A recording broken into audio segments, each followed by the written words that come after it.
segmen khusus di CNBC Indonesia yakni Energy Corner bersama saya Dina Gurning langsung dari event 4DG Summit 2023.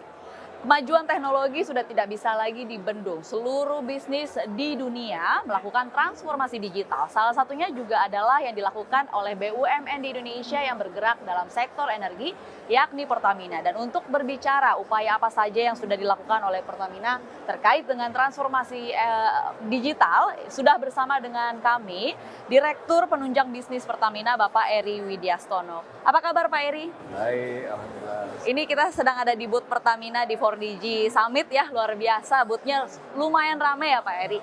Jadi kalau kita bicara soal Pertamina ini kan sebagai salah satu BUMN, ini tugasnya adalah untuk menjaga ketahanan energi. Ini juga kena tuntutan nih sama pemerintah Pak untuk mendorong transformasi digitalisasi. Mungkin boleh dijelaskan Pak, apa saja yang sudah dilakukan oleh Pertamina? Ya, jadi banyak hal yang sudah dilakukan terkait dengan digitalisasi yang dilakukan Pertamina. Kalau kita lihat mulai proses supply chain Pertamina mulai dari upstream, mulai dari pencarian minyak, produksi minyak mentah, kemudian pengolahan minyak mentah di refinery sampai kepada SPBU. Itu sesuatu hal yang sudah tidak mungkin lagi kita lakukan secara konvensional gitu. Ini harus terintegrasi dan hal ini hanya bisa dilakukan melalui proses digitalisasi. Nah, sekarang proses digitalisasi itu apa yang dilakukan di mana saja? Ya tentu di masing-masing supply chain itu dilakukan digitalisasi untuk mengoptimalkan semua kegiatan proses bisnisnya masing-masing dan bagaimana kita mengintegrasikan dari proses bisnis yang satu ke yang lain hingga di ujung. Mungkin itu yang kira-kira Mbak. Jadi memang saya pikir semua proses digitalisasi baik di sisi produksi ataupun human resource dan semuanya administrasi kita lakukan ongoing ya. Artinya kita melakukan proses itu. Sekarang secara bertahap kita lakukan terus. Oke, baik. Pertamina ini kan memang salah satu BUMN yang memiliki banyak subholding juga begitu Pak. Sangat besar begitu. Lalu apakah memang seluruh subholding ini melakukan transformasi digital dan mungkin boleh disebutkan beberapa impact-nya ke masyarakat yang sangat terasa begitu bagi masyarakat impact-nya? Oke. Jawabannya iya, pasti gitu. Seperti tadi saya sampaikan bahwa apa sih sekarang yang nggak bisa yang kita lakukan tanpa digitalisasi. Saya yakin dari semua yang hadir di acara ini tidak ada yang tidak membawa smartphone, pasti kan? Betul. Lebih baik ketinggalan dompet daripada ketinggalan smartphone. Betul gitu, sekali kan? Pak Eri. Nah, artinya apa? Semua kita harus kita mutlak kita lakukan digitalisasi gitu. Nah, dengan digitalisasi itu ya tugas-tugas di subholding yang selama ini dikerjakan secara manual, secara analog itu bisa kita atasi dengan digitalisasi. Apa tujuannya?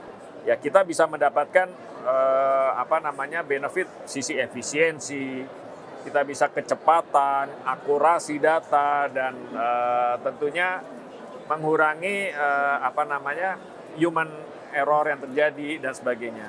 Jadi sesuatu yang sudah tidak mungkin tidak dilakukan secara digitalisasi. Semuanya. Tidak bisa dihindari lagi. Pokoknya semuanya harus bergerak ke digitalisasi. Betul. Baik dari bisnis unitnya dan juga operasionalnya ya Pak ya.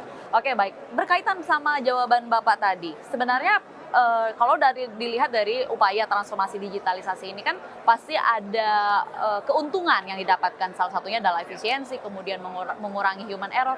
Mungkin boleh dijelaskan, dielaborasikan lagi Pak, keuntungan apa saja sih yang didapatkan oleh Pertamina terkait dengan upaya transformasi digitalisasi ini? Ya, sebelum saya bicara mengenai benefitnya untuk ke internal, mungkin perlu saya sampaikan juga benefit untuk masyarakat ini Mbak ya. Jadi saat ini Pertamina sudah memiliki aplikasi-aplikasi yang sifatnya customer experience lah kira-kira begitu ya. Dengan adanya My Pertamina gitu kan. Dan di sisi lain juga saat ini Pertamina sudah menyiapkan aplikasi-aplikasi ataupun digitalisasi di SPBU, kemudian LPG juga demikian. Sehingga apa benefitnya adalah Pertamina saat ini sudah siap dengan aplikasinya, dengan sistemnya, dengan digitalisasinya, bila mana diperlukan untuk melakukan pengaturan terkait dengan siapa yang berhak menerima BBM bersubsidi gitu. Nah, ini sudah siap kita semuanya. Jadi saya kasih contoh sekarang gini. Saya kalau mengisi biosolar gitu ya, even berapa liter dimanapun sekarang, saya sudah terrecord di Pertamina. Oh, mobilnya si Pak Eri mengisi 20 liter di sana, terus kemudian pindah ke SPBU ini isi 20 liter lagi, pindah lagi ke SPBU di kota lain isi 20 liter lagi, total 100 liter, ini langsung ada sinyal di mana, di kami, di VIDCC kita, bahwa oh Pak Eri mengisi dalam satu hari lebih dari 100 liter misalnya. Itu sudah tercapture semuanya. Jadi kira-kira gambarannya seperti itu, Mbak. Jadi tapi memang sekarang extraction sinyal itu ataupun penerapan dari itu kan kita masih nunggu pemerintah lah. Kalau regulasi pemerintah dan sebagainya mendukung, kita akan terapkan. Tapi artinya di sini tugas Pertamina itu apa? Kita sudah menyiapkan infrastruktur, kita sudah menyiapkan platform sehingga bila mana dimungkin hasil mana ini akan diambil di keputusan, kita sudah siap. Gitu. Ya, baik. Nah kemudian itu di sisi customer, jadi customer yang bisa dirasakan. Kemudian di sisi internal Pertamina tentunya betul digitalisasi ini memberikan benefit yang luar biasa buat Pertamina khususnya di sisi efisiensi. Jadi sebagai gambaran aja untuk ini tahun 2022 dan ini audited Mbak ya datanya bahwa Pertamina itu bisa melakukan penghematan biaya atau cost optimization itu sebesar 48,72 triliun sepanjang tahun 2001-2022 ini audited ya Mbak. Kemudian tentu ini yang nggak lepas dari dukungan digitalisasi. Jadi kita bisa melakukan efisiensi, percepatan prosesnya dan sebagainya. Kemudian untuk tahun 2002 itu kita dengan digital ini juga kita bisa meningkatkan produksi lifting minyak sampai 15% dan produksi migasnya hingga 8%. Ini salah satu benefit kita untuk lakukan digitalisasi. Kemudian di sektor hilir khususnya SPBU dulu kita inventory stok di setiap TBBM kan gini. Tugas Pertamina itu menjaga jangan sampai terjadi kelangkaan BBM di masyarakat. Itu kan salah satu tugasnya ya. Betul. Nah, di satu sisi ya itu tugas kita. Tapi di sisi lain bagaimana kita menyediakan stok itu pada level yang optimal. Kalau level kita banyak ya memang aman. Tapi kan kita terbebani oleh inventory cost. Nah, sekarang bagaimana kita menjaga agar level stok itu kondisinya optimal tapi tetap di wilayah-wilayah itu tidak terjadi kelangkaan. Nah itulah peran digitalisasi yang dilakukan oleh Pertamina di sisi downstream khususnya di subholding, marketing dan trading dan marketing dan trading CNT. Oke, baik. Berarti untuk mempertegas Pak Eri, bukan saja efisiensi atau mengurangi human error saja, tapi memang proses digitalisasi di Pertamina ini juga sudah membantu tugas Pertamina secara nasional untuk menjaga ketahanan energi di dalam negeri. Begitu ya, Pak? Pastinya begitu. Oke, baik.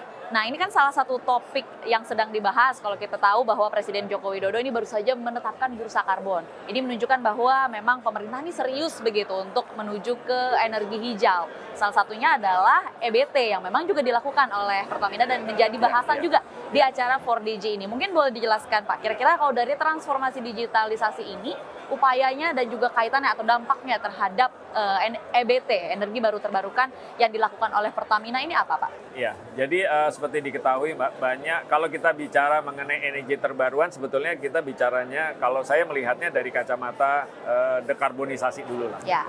Bagaimana kita mengurangi kadar hidrokarbon kita yang lepas ke udara dan sebagainya. Kira-kira seperti itu ya. Nah, melalui digitalisasi ini memang kita sekarang semua kita lakukan ini untuk mengoptimalkan proses produksi yang ada dulu di Pertamina gitu kan satu. Kemudian bagaimana kita tujuan kita meningkatkan kualitas dari produksi kita untuk menekan sulfur kita, dan ini adalah bagian yang tidak bisa lepas dari proses digitalisasi itu. Terus kemudian bagaimana kita mengurangi lepasnya uap hidrokarbon di di udara ini, meminimalisasi itu salah satunya kita dengan digitalisasi. Di sisi lain, sekarang pembangkit tenaga listrik surya kita bangun di mana-mana, dan ini semua terintegrasi di semua wilayah, dan itu dilakukan melalui digitalisasi. Dan mungkin juga sekarang pernah dengar CCUS gitu ya Mbak, bagaimana kita capture CO2 yang ada, kemudian kita injeksikan ke dalam perut bumi lagi, gitu kan. Dan ini memberikan dampak bisa peningkatan produksi dari minyak itu sendiri. Dan itu tidak lepas juga dari peran dari digitalisasi di dalam pelaksanaannya. Mungkin gitu Mbak kira-kira. Itulah upaya-upaya yang dilakukan oleh Pertamina terkait dengan transformasi digitalisasi terhadap energi baru terbarukan. Baik, terima kasih Bapak Eri sudah meluangkan waktu bersama kami di CNBC Indonesia bicara soal digitalisasi. Sehat dan juga sukses selalu untuk Anda Pak Eri. Demikian segmen khusus Energy Corner CNBC Indonesia di acara 4DG Summit 2023 bersama saya Dina Gur.